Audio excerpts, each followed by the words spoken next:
welcome back. It's day 22. Yay, day 22. Yay. Oh my God. Christmas is nearly here. I know. It seems like just yesterday was the 15th and we were just... Or the first. Our first day. Right? It's getting easier turning up and making videos regularly. I'm sure some of those early interviews were pretty awkward on my part, but... I know. I can't hardly stand to watch myself on my own channel. Like when I very first started, it was super awkward. And, you know, but I told you, you just you just get used to it. Yeah, it does get easier. Yeah. So we're going to keep it a little short today though, aren't we? Because we've got a fantastic long interview. We're heading over to the UK to hang out with the Mad Scientists, Scott and Michelle from Mad Scientist Yarn, who I loved chatting to, and they're also today's prize sponsor and have a discount code, 20% off their store at the moment until the end of December, so there's time to take advantage of that. Although because they're in the UK, they've just been, there's various lockdowns being announced and the mail has been disrupted, so there might be a bit of a wait, but, you know, still getting used to waiting for things now, aren't we, in 2020? Yeah. And still, though, the discount code is good regardless of when it goes in the post. So that's exactly fantastic. Yeah. And it was so Plus, much. They also have, so today's winners have been announced, but they also have a fantastic prize for the finished object part of the KAL. So if you finish your Ambah X Advent project by mid-February and post in the Ravelry FO thread, you'll be eligible for a bunch more prizes, including one of the prizes is a Mad Scientist 2021 Winner's Choice Advent Kit. So they have two kits to choose between. So the winner will be able to choose one of the two options, which is... I better hurry up, right? I better hurry. And I better get that more things throw finished. Well, yeah, and the more things you finish, the more posts. The more chances. Maybe so. Yeah. So, yes. Oh, that's right. Wait, Jana, you can finish the throw and something else.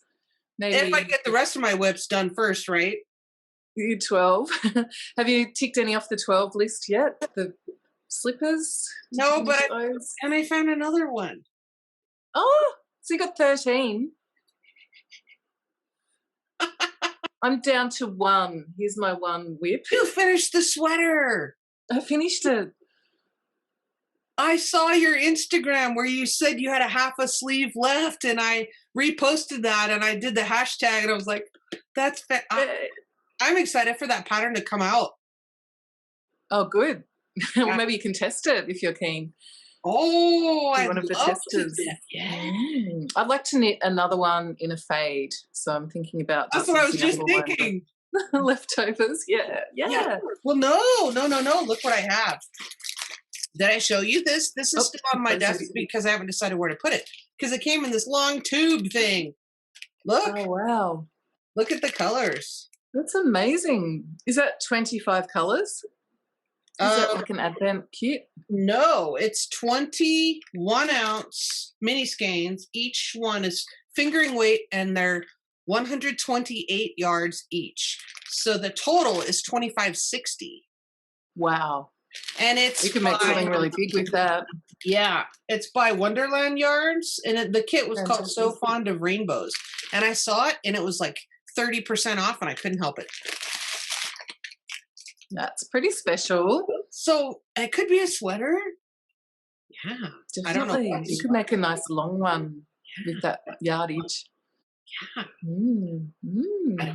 Anyway, that's exciting. That's exciting that you so you found whip number 13 instead of I did. Oh dear. Well, what happened is I haven't been anywhere in like 2.5 weeks. I haven't even been to town. I have been nowhere. I haven't been off my property. And so I got my bag because I had an errand. I had a thing to do this morning, and I got my bag, and I was making sure I had my checkbook and my wallet and all my stuff was in my bag, and I found a sock whip in there. But I forgot about. Does that count if it's a handbag one for, when you're out and about? Does that actually count? I mean, I literally do have one whip. I'm counting all my whips. That's one. But, in your case where I think it kind of does, because my goal would be, when I grow up, I want to be like you. where, where I have two widths. One at my desk and one as a travel, like a sock or something that you take with. So you have a traveling one and an at home one. That would be my two. You finish things much more quickly like that. Like I just finished that sweater. I don't even know when I started it, but not that long ago. No. I mean, and it's fingering weight. So holy smoking knitting needles. It is cropped sleeve and cropped. I use just over 2 skeins of yarn for it, for my size. So. And so what size needle? And so that would be what, about 850 yards? Roundabout, yes. So maybe like 225 grams, 225-ish grams? Yeah, maybe a little less. Okay. Yeah. Roughly. I haven't weighed it yet. Yeah. And what size needles did you use? 3.75, so I think that's US 6, and also US 5 for the lace part. Okay. Huh. So it's a summary. It's a little bit open, not tight fabric. I'm excited to see your photos of your finished. It's blocking at the moment, and it's really quite wet and cold here, so it might take a couple of days. Yeah. Hopefully not too long. Everybody can watch your Instagram for that. Yeah. Excellent. Okay, then. So I haven't gotten much more knitting done because I was gone all morning. I was, more than half the day today. I was away from home and I was literally driving. So no knitting yet today, but I will edit this video and knit. Excellent. Knock one of those whips off the list. I gotta knock off at least one so you can be like, yay! Well, you're doing 3 before the end of the year, so working at it. So I gotta get this video done today because we're meeting my mom for Solstice Zoom later. So, but I can knit while we play games over Zoom. So yeah. All right. So what Zoom game will you play? We have these crazy games called, there's one ridiculous game. It's called Pass the Pigs. And it's little rubber pigs that are seriously like an inch long. And they're little rubber figures of pigs. And you throw them like dice. And how they land depends on how many points you get. And you have to decide whether you're going to keep rolling or you're going to stop and keep the points you have. So you take a risk. I actually remember that from when I was a kid. We used to play that. So it's ridiculous. We drink wine and play pigs. And then we also have another kind of a mystery game where it's an old game. I think we got it at a thrift store somewhere. It's called Crack the Case. And it's where the person who's like the host of the particular portion of the game, they read the story and the other participants can only ask yes or no questions to try to figure out what happened to the person that is deceased. And some of it's just ridiculously crazy. It's really hard. It's really, really hard. Yeah. So it's a good knitting game, though, because you can just knit while you're thinking and asking your yes or no questions. Yeah. Oh, that's fun. And good, games that you can play. I guess with the pigs, your mum would have to have her own pigs at her place. So she does. Yeah. She has her own set of pigs. Oh, that's fun. Yeah. Well, we should crack open today's packages. Yes. Yeah. Okay. I'll go first this time, I guess. So 22. We have some garland, it looks like. Yes. Yeah. Well, we're getting down there here. My stack is starting to look more filled in, for colors. My graduate. Oh, show us. Yes. So this one is a lot more silvery with some actual gray tones of, I feel like the light is wrong. But that's pretty close. It's pretty silvery with some little bit darker gray tones mixed in there. And this is called Fine Grit. Oh. Yeah. It's kind of a powdery gray with some streaks of darker gray and lighter. Yeah. Yep. Nice. I can imagine like clay, fine ground clay, sandy, soily. Yeah, that's kind of what it looks like. That's awesome. Today, day 22, the stone is rubellite. Bellite, rubellite. Does that maybe have anything to do with rubies? I wonder. I wonder. I have to find it. Here we go, 22. Nice.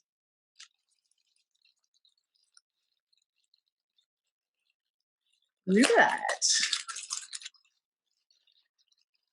Oh, it is. Oh, gosh. Wow, that's very pink. It's quite speckly as well. Yes. That's lovely. Yeah, that's gorgeous. And quite a change. Gosh. From everything else that's here. It's so festive. All the colors together are so happy. I've loved having this in my living room to look at. It's really nice. And I'm thinking, maybe I should make my ochre pullover fade version out of these colours with holding that as well. I think that would be really nice. Oh. So I've got the black one, so a really bright, colourful one would be nice. And the fluff. Yeah, but then I think, but I'd only use half the set. I have to wait and see how the whole set unfolds and decide. Yeah. Nice. All right. So we're off to the UK. That was so cool. We were able, thanks to technology, to be able to do Zoom over 3 continents. I was flabbergasted by that. It was so cool to meet them. Yeah. Yeah. Yeah. All right. Well, I'll see you tomorrow. See you tomorrow. Welcome. It's good to meet you. So tell us a little bit about Mad Scientist Yarns. Well, it came about because I went to a yarn show and went, I think I can do that. After not spending as much money as I thought I would spend. So was that Yarndale or was it the Edinburgh one? I think. No, it was Yarndale. Was it Yarndale? It used to be kind of like the seed of it, but I think Edinburgh, where you bought about, I don't know, 500 quid worth of yarn, I think, when you were there. And that's the thing, yeah. And then I think it was that kind of crystallized it, that it was, why couldn't we have a crack at doing this ourselves? Yeah. Basically. But we both came from laboratory backgrounds, so we both actually went through did science degrees. So I did medicinal pharmaceutical chemistry. Scott did environmental chemistry, yeah. And so we worked in laboratories and all that. So we always played, shall we say, and all that side of things. And we'd moved away from the labs into IT. So it was a nice thing to just dabble and get away from that. But because our day jobs cover what we need for our day-to-day lives, we actually thought it was a nice thing to do to actually raise money for charity at the same time. So it's why every skein of yarn we sell donates a minimum of £3 to a charity. At the moment, our selected charity is the Stephen Lawrence Charitable Trust, which we haven't changed for a while because it got a bit busy, while our advent calendars all donating money to Mind, the mental health charity, which we did last year, but we're doing this year. So, for example, this year so far for the advent calendars, we've raised £3,500. We try and rotate, like, say, 3 or 4 charities a year, on average, and that's something. Yeah, so but a bit less this year because this year's been chaotic for numerous reasons personally as well. So. Well, sure. Yeah, we've had a few personal bads for things go on, something like that. Yeah, so it's kind of. Just to clarify for our viewers, everybody knows that I'm in the States and Ambah's in Australia, but you're in the UK. Yes. That's right. Yeah. Somewhere south of Scotland and north of London. That's what we determined for my geographically challenged. West. Yeah, if you're going to put it like, it's the West Midlands of England. Okay. I'm not really up on English geography, which is embarrassing to say, but yeah, it's in that sort of rainy, cold part of the world. Yeah. Right, where it's nice to. Are you a knitter as well, Scott? No, I'm not. No. Nah, I mean, to be honest with you, obviously, I guess I'm what you call it, an enabler for Michelle. But no, I mean, for me, I think for Mad Scientists, having moved out the labs and into IT sort of thing, it gives me a bit of a bit of creativity thing. I think working with Mad Scientists, so I don't. Michelle tends to pick the color, actually do the dyeing of the colorways, that sort of stuff. Yeah, but I tend to do a lot of work on sort of like picking the names and sort of like picking the themes. sorting out some of these sort of like the additional things like the cards that go with it, and sort of like some of the information and documentation goes with it. And making sure I don't dye everything purple. Well, yeah, that's a big thing as well. She would. What's wrong with that? You look around this room, you can see maybe things that aren't purple, and that's because of me. Yeah. Nothing wrong with purple. I'm just saying. It's such a lovely thing to do together. Like you're saying, you work full time in IT, then to do this fun thing together. Yeah, we wanted to do something creative together, I think, because obviously, the IT side of things, it's interesting. We enjoy it. It's our business, and that, but it doesn't allow you to be particularly creative in what you do. So so I think it allows us to be a bit more arty, I suppose, in what we do here. It also gets us away from the PC. It does, yeah. So, which I got to the stage when I first took up knitting, I got to the stage where the only escape I had from the IT was playing dodgy games. That's all I'm going to say. The games really should not have been played. And they were dodgy. Yeah. And I went, well, I want to do something else. So I said, why don't I try to knit? And then I went, well, at the time I hated shawls. I hated everything. I went, well, what should I knit? A jumper. And I dove straight in with a jumper. Fantastic. And I didn't swatch. I didn't do anything. It somehow fit me. Yeah. Wow. Amazing. That's lucky. It was the worst wool ever. So funny enough, I wore it once and never wore it again because it was horrible to wear and all that. But it showed me I'd enjoy and all that sort of things. And then from there, I just got into it more. Yeah. And I do find I struggle if I'm not doing something every day.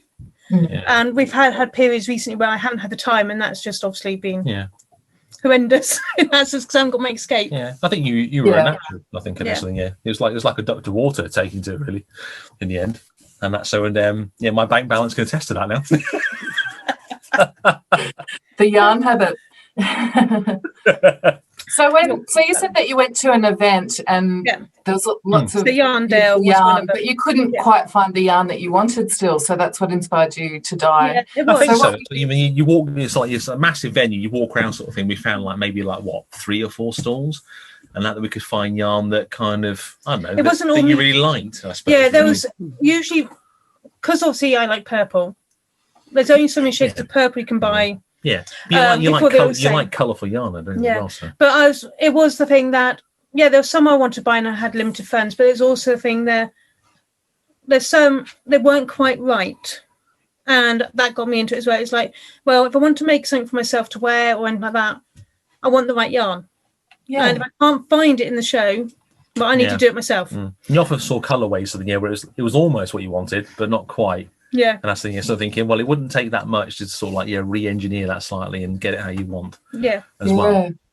I love that. And we had a conversation with a dyer yesterday who was saying, "Who am I? There's so much yarn in the world. Why would I think I have a place to dye yarn?" But she dyes beautiful yarn and has a unique aesthetic, and so she should. Yeah. And it's exactly what you're saying. You looked for the thing and you couldn't find the thing that you wanted, so now you're dyeing the yarn that you want, and obviously it appeals to a lot of other people because you're successful. That's the beauty of what we do. Something so you're not replicating something else is out there, sort of thing. And that every time you dye something, if you're doing exactly the same colorway, it's never quite the same the next time round. So there's always a little bit of variation there. Yeah, and so there's always some creativity there.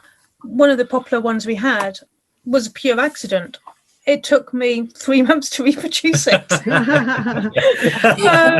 Which I've got a recipe that's close enough to it now, but it's only afterwards I realised it's quite similar to someone else's yarn.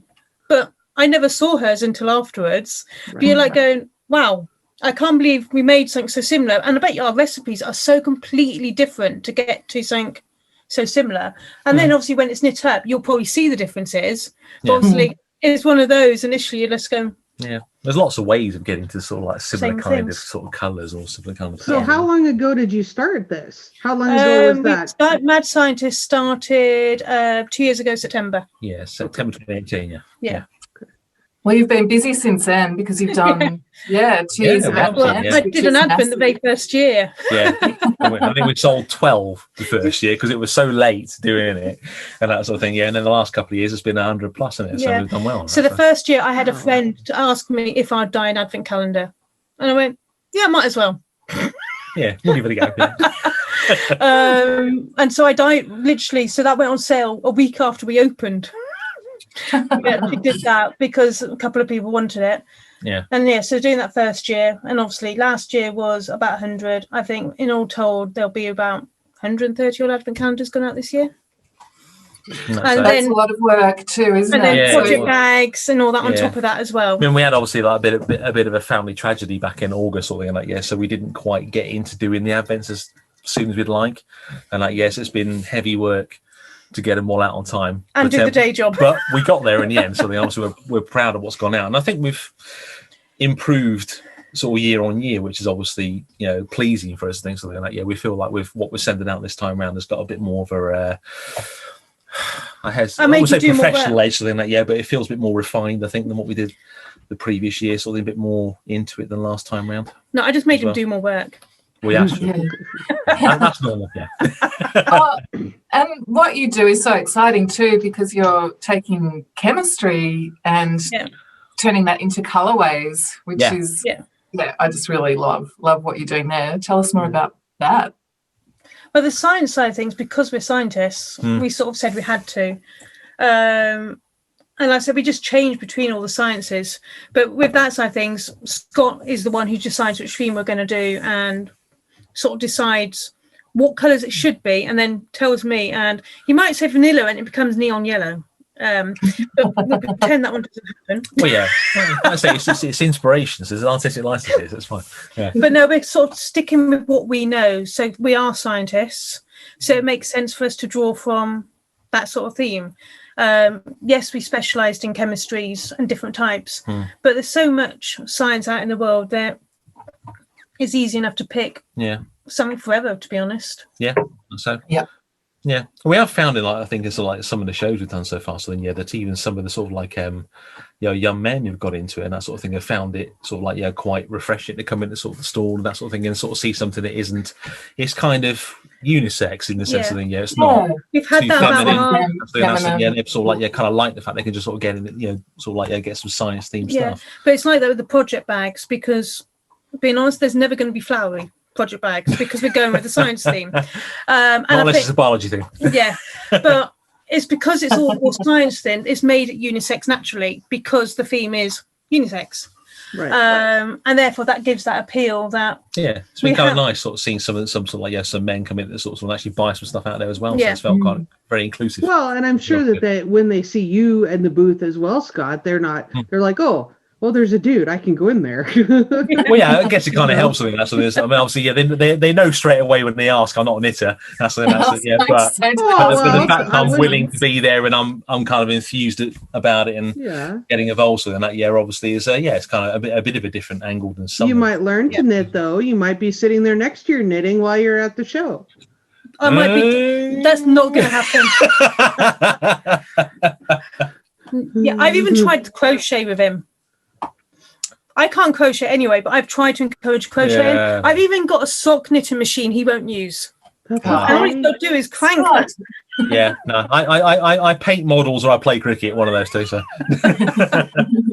that's okay. That's okay. I think it's fantastic that you're obviously very involved in the business and choosing the themes. Yeah, definitely. And I think we've got a good sort of like relationship that works within that. Obviously, there's areas I leave to Michelle because I know she's better at it. And that sort of thing. I need a copy of that. Yeah, but she allows me to have that kind of creative angle when it comes to working out the themes, coming up with the sort of like some of the additional stuff like the cards that go with the sets, that sort of stuff, which takes quite a lot of research and that sort of stuff, part of the putting together something. But I really enjoy doing it and get some good satisfaction out of what we produce in the end and how it looks. But you also enjoy telling me not to dye purple as well. Yes, I do. Yeah. Except last year you did purple, and did you pick the theme? He did. That was just beautiful, that set. I hopefully we can insert photos of your inspiration. We could do a link to the inspiration video. Yeah, because last year was they did too. Chameleon. This is the fade one. Okay. So it's Chemical Chameleon. It was. One of the things we've liked about this year's compared to last year's is sort of I think last year there was a little bit of the first part of it was quite. It took a while for the fade to kind of kick in, I think just because of what we were doing. So the first 6-7 days, there wasn't an awful lot of change. Everyone thought once you knitted it up, you could see it. But when you're pulling out a mini each day, it's like, that's the same as yesterday's. That's the thing, So whereas this year, I think we've got a bit more of a transition between each day. It still fades well, and but you can see a bit more of a clear difference day to day now. So I think that's the improvement we made on last year. Have you got the wrap that you knit? Did you knit a wrap with last year's? Yeah, I did. Set? Right. I haven't got your one because I can't find it. It's in a storage box, but I have got a different one in last year's kit, which is the dog making a noise. So. Oh, that's lovely. Well, give me a hand on it. It's not stand further back. Yeah. Wow. And is that brioche? Yeah. Yeah. Well, let's stand further back, maybe, so we can get it more in the shot. Wow. And you're using a main colour with that too, have you? It's not just. I dyed really dark blue on Suri alpaca. That's lovely. That's last year's advent calendar. You can cash it all. And the link, because I just loved watching the reaction. Video, of the reaction and how you came to those colours. It was just so exciting. You also did a random set last year, and you've done the same again this year. Yeah, that's right. So the random set is basically 25 periodic table elements. So last year we randomly chose them. This year we used random number to choose them. So literally, I didn't even look. I basically put all the chose random number. If it had already been there, I rejected it and chose another one. So basically, random number chose 25 periodic table elements for us for the Hyde set. I then gave them to Scott. He then came up with ideas for them all, and then I took those ideas and added artistic license and dyed some colours. But they were there or thereabouts from the sort of inspiration that was there. But I mean, we try and make sure when I do the elements in particular, and that's something that it's not just literally a chemical reaction or something like that, or some sort of solution you make. I mean, obviously the Hyde was obviously the random elements. The Jekyll, we try and pick up like something we could do a favour each year. Last year was the Chemical Chameleon.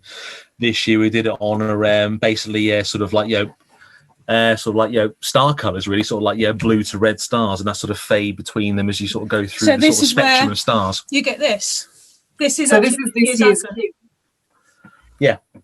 With the last 3 days hidden. Because we're on day 22, so there's still 3 days. So everyone will have opened starting with blue. Yeah, starting with blue. That's right. Yeah. All the way through to the yellow, blue and yellow mix, and then into the oranges, and then starting into the reds. It's so beautiful. I love it. It is. It came out as soon as I saw the pattern. I thought, right, I've got to do it. Yeah. So basically, you start with day one is Z Percy. That's the first star, which is like a dark blue O type star, and then finish off with Betelgeuse, which is a red giant star. Yeah. Basically, and that's in the fade that goes through that. But obviously, each day has got a card that goes with it, so it tells you what star it is, the constellation it resides in. So it's something like this. Oh wow! Yeah, the cards are beautiful that you make. I didn't realize.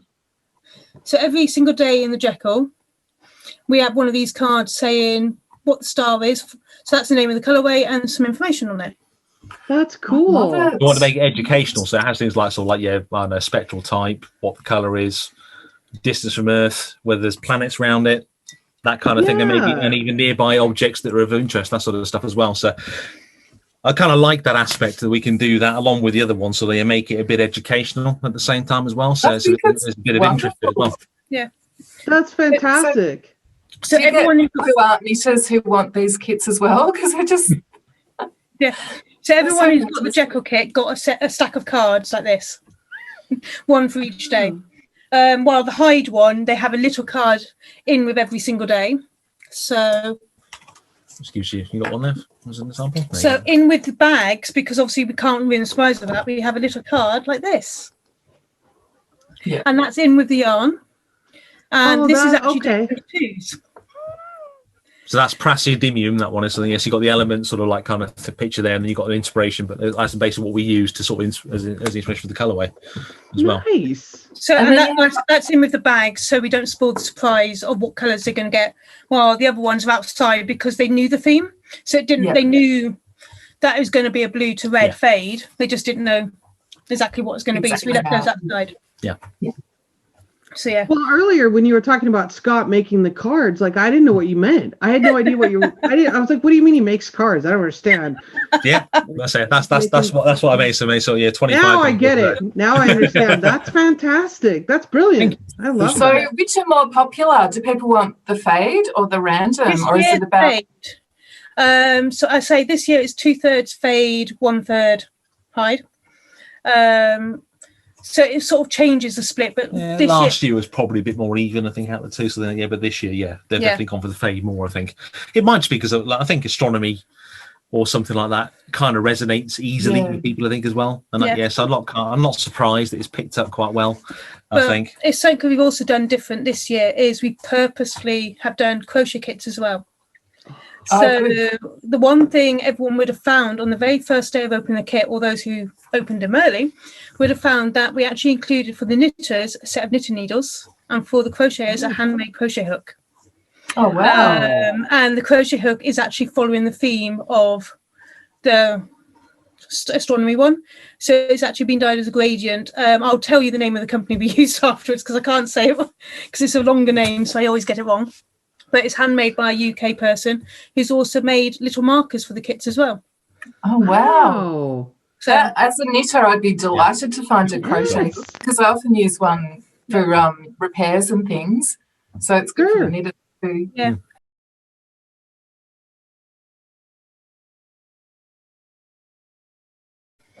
Can you show any of your other goodies that people would have opened by the 22nd? Because you do gorgeous stitch marker charms. Well, actually, in the 22nd, we actually have these things as well. So for the ones with Hyde, we've made little stitch markers like this year. Oh, cool. Oh, wow, that's cool. So each person would have got, this is the 5th one. Yep. So they would have got 5 of these with different days, and the stitch marker itself is for the day. And then for the Jekyll, which is astronomy, we've got little globes. Oh wow! And there's 5 different ones of these throughout the calendar as well. That's neat. There's also, by now, they would have also all got one of these. Oh wow! Cool. So Jekyll and Hyde pin badge. Yeah, excellent. So it actually says Jekyll and Hyde at the top. Now the badge and the top cards we've got, which are these, were all designed specially for us by an illustrator in the UK called Sam, SamDrawsThings, and she does all our artwork for us. So she's done the pictures for those cards. She designed the pin badges for us as well. And we love her drawing. She actually designed our logo as well. Yeah. So I have to ask them, who's Jekyll and who's Hyde in this partnership? Depends on the day of the week. At the moment, I'm going to say our cats are sort of the Hyde characters at the moment because they don't like Thor yet. Yeah. I'll go with Jekyll, you're Hyde. There you go. And that's the domestic started.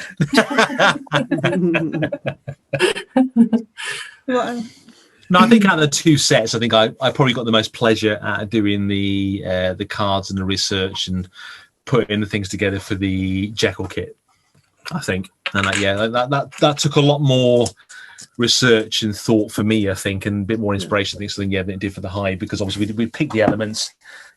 We knew what we're going for. It's kind of like just pick a theme to go with it. So then, so it still takes some work. And whereas the other one, there's obviously hundreds of thousands of stars out there, basically. Try to pick the right ones that got the right colours, that fit the right way. Yeah. Have the right information that goes with them. That sort of stuff. And try to find all that and do it. So then, that was probably a good sort of 6 weeks' work, probably to get through all that in the end, I think, to pick what I needed to do the cards. No, I would have given up way before then. And that's so. I would have gone, you're getting this. But I really got into it. I was like, determined, I'm going to get this right. And it was quite chuffed what it came up at the end, I think. Yeah. Oh, it's spectacular. I can't wait to see what you do next year now. I know. We've actually already chosen the fade theme. So the Jekyll theme has already been chosen. We've just got to make sure it'll work. And obviously Hyde is going to be another 25 periodic table elements, excluding the 50 we've already used. So we are going to run out at some point. Yeah, so I have to change things at some stage, won't we? But yeah, but Hyde will stay as it is. But Jekyll, we've got a fake theme. We just got to double check it'll work. We did something chemical last year. We've done astronomy this year. We're going to go for something biological next year, I think, for the fade theme. We just got to check it. But obviously, at this point in time, we're not going to give any details away. We need to make sure it works, but we have a rough idea what it's going to be. Yeah. So we've got an idea we think works in the head. Yeah. Yeah. Okay, fantastic. So I want to clarify, is it going to be biological or botanical? It'll be biological, so probably it's something that's marine based, I think. That's something, okay. But that's about as far as I'm going to go. Okay. So what else do you have planned for 2021? Sleep. Yeah. Well, we might have a couple of yarn shows. A couple of them that were postponed this year. Basically, we've taken the decision we're not applying to any yarn shows at all, more because we don't need the business to continue. So if there's yarn shows going, we're not going to actually apply or anything like that, except for the ones we'd already committed to, because we want to give opportunities to everyone else. It's one reason why we're not pushing our yarn at the moment and trying to advertise our minimal and all that, because there's people who need it for their day-to-day living, and I'd rather they have the space than us. We don't need it. We can cope if we don't sell yarn for 6 months. It's not going to hurt us. We're doing it more as a kind of almost like a hobby. It's a hobby, and it's for charity. And charity, yes. So for us, it's not a livelihood for us. Yeah, right. And it's more important that those who need it get those opportunities. Yeah, that's it. But we're hopefully, assuming that things go well with COVID next year and that's something. We've still got bookings in place for was it Cornwall and Monty next year? So one in June and one in July. Yeah, was it May and July? I can't remember now. So yeah, but anyway, sort of spring, summertime next year, but they're nice big open spaces. That's another thing we want to do. Yeah, we're trying to make sure we go for shows where it's nice open spaces, nice and inclusive, and that sort of thing. No matter what. What your background is, if you have a disability, that sort of thing. So you can still, it's accessible. Yeah. So these are ones that are nice, big open spaces. One's an arena. so everything an arena is a huge place. The gaps between the stands have plenty of space for everyone with wheelchairs and all that side of things. And it's one thing we want to make sure, because we've got that luxury to be able to do it. That's why we're choosing to do it. We're choosing to go to the ones. We don't look down on anyone who has to use the others because they need it for the livelihood. But I think if more places can be like those and get those sort of areas to actually show in, it opens it up for everyone. Yeah, but I also think from this year it'll be good is a lot of them are also looking to see if they can do a virtual side of things at the same time. And I think that, forgetting about the COVID side of things, that is a good thing, because if all this, it's an ideal thing anyway for me. If the yarn shows can actually have that other side of things for those who can't go out for whatever reason, then it makes them more inclusive again. Yeah. And so that I like to handle as well. Yeah, definitely. Yeah. Well, and it's geographically more available to everyone. Yeah. Definitely. Yeah. Yeah, I did get asked by a friend if I'd actually considered doing a virtual one in America, and at the time I said, I looked at it and I went, maybe, because the hours would work. But it all came down to how much I'd have to physically be seen, if that makes sense. Because obviously if I have to be up all night, then maybe not. Well, it's been eastern seaboard rather than western seaboard is better, isn't it? Yeah. But it does open up that side of things as well. So it gives opportunities everywhere. Yeah, definitely. Yeah, that's amazing. That's wonderful. It's been delightful to meet you. Is there anything else do you have anything else you'd like to share with us? Well, we're going to show you with the prizes we're going to give for Ambah. Oh, cool. Which we would have drawn. We would have drawn them and announced them, because I'm trying to do that in the morning. And then we'll post this video later in the day, so it's more universally the official time day. Zones are a challenge, Yeah. Right, so one prize is let me make you the spotlight video here. Okay, go ahead. So we've got two prizes that Ambah's selecting us. One is the project bag that we included with the Hyde set, which is large enough for the whole advent calendar to fit in. So it's a wax canvas bottom with periodic table element at the top, and the skein of this. That's beautiful. That's lovely. That is our hide colorway for the year, which we know people would have owned by now. So that's our extra scheme for the hide, and then they'll also get a pin badge. Nice. Cool. And then the other one, which is our Jekyll one, get rid of the fluff of it, is this is our Jekyll. I love it. Yeah. This one also glows in the dark. Oh, of course it does. That's great. It's also got a glitter lining. This one's purple, but we have blues, and there's 2 blues, a purple, and I think there's a pink glitter lining. I think so, yeah. And then this one's. Oh, that's there's lovely. 5 different blues on this and 2 purples. Not they get it. So they get that, and then they'll also get a pin badge. Awesome. Thank you. They're really wonderful prizes, and that's fantastic. We're so lucky to be able to give these out to everyone. It's one of our things. We can afford to do it, so we do it. Yeah. I appreciate it. We want to be generous when we can. Yeah, definitely. Yeah. Right, so where's the best place for people to follow you? I mean, we'll put the links down below to your website. Certainly. Are you on Instagram? Yeah, we are on Instagram and Facebook, but it's mainly Instagram because I just reshare from Instagram to Facebook. Sure. That's easy. Right. I do too. Yeah. So that's easy. So it's mainly Instagram, and it's just the whole Mad Scientist Yarns all as one word. Okay. So, all right. Excellent. Thanks so much for joining us this morning, afternoon, evening. Whatever. Yeah. It's been delightful to meet you and see what and you. It's been a pleasure. Thank you. Yeah, thank you. Appreciate it. Really appreciate it. No problem at all. Yeah.